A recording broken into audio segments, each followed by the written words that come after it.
As soon as he acceded to the premiership, it was clear from his actions, not from SLA's actions, that he was out to achieve certain personal objectives. He wanted passionately to attract popularity to himself as distinct from that which he and all of us enjoyed as leaders of the action group.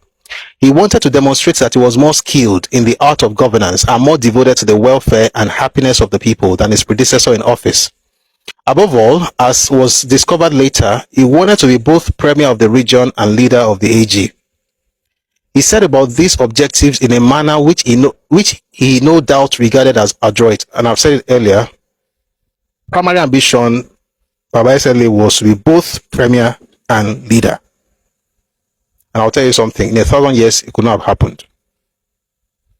Awo literally formed that party. It was his baby. And it was operated in such a way that you're supposed to be moving party chairmanship. This is not PDP. On that, Awo was right. We'll talk about it later. Sometime in January 1960, let's get into how Akintola decided to push his populism.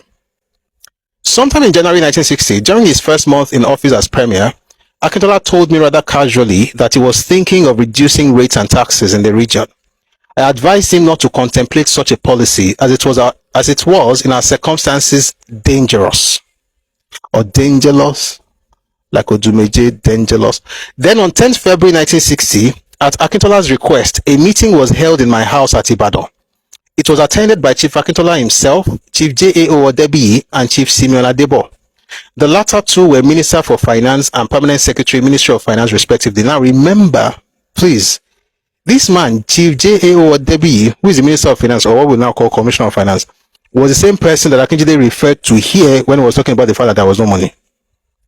But what happened in the meeting? Let's go into it. At this meeting, SLA spoke of the desirability of reducing per capita flat rate tax from an average of £4.17 and 6 pence and of abolishing flat rate tax on women. There were only 3 divisions in which the latter kind of tax was paid in the whole of the Western region: Egba Division, Ijebu Division, and Ijebu Remo Division. Here's the crazy part. The folks in Egba Division were paying 5 shillings. The women from Egba Divisions were paying 5 shillings.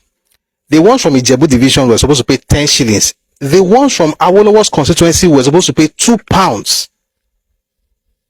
Women in all other divisions did not pay anything. When Akintola introduced this idea of removal of flat rate tax on women, if you really understand this policy, which is not hard to understand, I'm sure you already get it, he was targeting Awo.